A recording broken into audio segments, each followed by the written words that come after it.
NCERT गणित वर्ग में आप सभी का स्वागत है। आज हम लोग पढ़ेंगे प्रश्नावली 7.2 का प्रश्न नंबर पहला।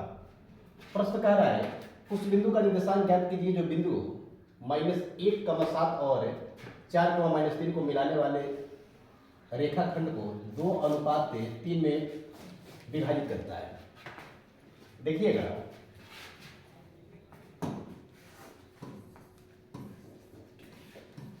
प्रश्न यहाँ पे कह रहा है कि उस बिंदु का निर्देशांक ज्ञात कीजिए जो बिंदु -1,7 और 4,-3 को मिलाने वाली रेखाखंड को 2:3 में विभाजित करती है। 2:3 में सबसे पहले एक रेखा ले लेते हैं। ये हमारा रेखा हो गया और रेखा का कुछ नाम दे देते हैं। मान लेते हैं कि ये रेखा ए बी है। रेखा क्या है? ए और बी। ठीक है। ए का निर्देशांक मान लेते हैं कि क्या है? -1,7 और फिर बी का निर्देशांक क्या है? 4,-3। और इसी ए बी रेखा पर कोई बिंदु इस प्रकार स्थित है कि इस रेखा को क्या करता है? 2:3 में विभाजित करता है। तो मान लेते हैं कि वो बिंदु क्या है? सी है। और बिंदु यहाँ पे हो गया सी। और यही क्या कर रहा है? इसका निर्देशांक मान लेते हैं कि x, क्या है? y है। और यह है इस रेखा को 2:3 में विभाजित करता है। ठीक है। तो अनुपात क्या यहाँ पे होगा? m1 बराबर मान लेंगे 2 और m2 बराबर क्या होगा? 3। पहला अनुपात जो होता है वो m1 होता है और दूसरा जो होता है वो m2 होता है। तो एक होता है विभाजन सूत्र। विभाजन सूत्र के माध्यम से हम क्या करते हैं? जब किसी बिंदु का अगर निर्देशांक दिया रहता है तो वह उस रेखा को किस अनुपात में विभाजित करता है उसको हम ज्ञात कर लेते हैं, या किसी रेखा को अगर अनुपात दिया रहता है तो हम उस बिंदु का निर्देशांक ज्ञात कर लेते हैं। तो यहाँ पे अनुपात दिया हुआ है, तो अनुपात के माध्यम से क्या करेंगे? उस रेखा का हम निर्देशांक ज्ञात करेंगे जो ए बी रेखा को 2:3 में विभाजित करता है। तो लिखेंगे विभाजन सूत्र से। ठीक है। तो x, क्या है? y।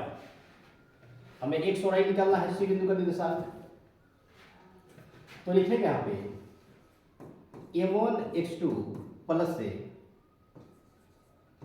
m2x1 बट्टा m1 प्लस से m2। यह x के लिए होगा। y के लिए क्या होगा?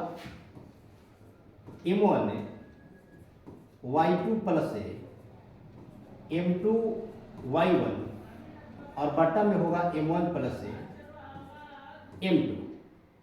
इस सूत्र को अन्य माध्यम से भी लिखा जाता है, कई प्रकार से लिखा जा सकता है। यहां पे ध्यान दीजिएगा, थोड़ा सा मिस्टेक है यहां पे। यहां पे हम लिखेंगे m2 y1। अब देखिएगा, इस सूत्र को अन्य प्रकार से भी लिखा जा सकता है। अगर यहाँ पे हम m1 ले रहे हैं तो x2 होगा। अगर यहीं पे हम x2 लेते तो यहाँ पे क्या मान होता? x1। उसी प्रकार यहाँ पे अगर जब यहाँ पे m1 x2 ले लिए तो यहाँ पे होगा आपका m2 x1, और उसी प्रकार y वाले का भी होगा। तो देखिएगा यहाँ पे हम यहाँ पे लिख लेते हैं x1 बराबर -1 और y1 बराबर क्या होता है? 7.1 में भी आप लोग पढ़े होंगे। x2 बराबर हो जाएगा 4 और y2 बराबर होगा -3। ठीक है। अब क्या करेंगे? यहाँ पे मान रखेंगे। m1 का मान कितना है? 2 और x2 का मान कितना है? तो x2 का मान यहाँ पे देख सकते हैं 4 है। 4 प्लस से m2 का मान 3 और x1 का मान -1 बट्टा में m1 प्लस m2 यानी कि 2 प्लस से 3। फिर m1 y2, तो m1 क्या होगा? 2 और y2 का मान क्या है? तो y2 का मान यहाँ पे -3 है। -3 हो गया प्लस से m2 3 और y1 होगा हमारा 7 बट्टा में क्या होगा? m1 प्लस m2 यानी कि m1 का मान 2 और m2 का मान 3। अब ध्यान दीजिएगा, 4 में 2 से गुणा करें कितना होगा? 8 प्लस से 3 -1,3 तो ये हो गया हमारा -3 और बट्टा में क्या होगा? 5। 3 दूनी -6 होगा और प्लस से 7 गुणे 3 21 हो गया, और 3 प्लस 2 5 हो गया। अब यहाँ पे हो जाएगा 8 है और प्लस माइनस माइनस 3 होगा, बटा में क्या होगा 5। उसी प्रकार अगर हम 21 में से 6 घटाते तो कितना बचेगा 15 और बटा में 5। अब यहाँ पे देखिएगा क्या करेंगे, 8 में से माइनस 3 घटेगा तो कितना बचेगा, ये हो जाएगा हमारा 5 और बटा में क्या है 5 है, और यहाँ पे 15 बटा 5 है, तो कटा कर क्या लिख देंगे यहाँ पे, ये हो जाएगा हमारा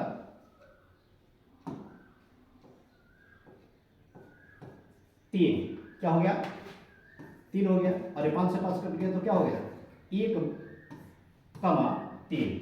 यानी कि अगर हम सी बिंदु का अगर निर्देशांक देखें तो सी बिंदु का निर्देशांक निकल के कितना आया, तो सी बिंदु का निर्देशांक हमारा निकल के आया 1,3। यानी कि ए बी पर जो बिंदु सी है, जो ए बी को 2:3 में विभाजित करती है, उसका निर्देशांक क्या निकल के आया 1,3।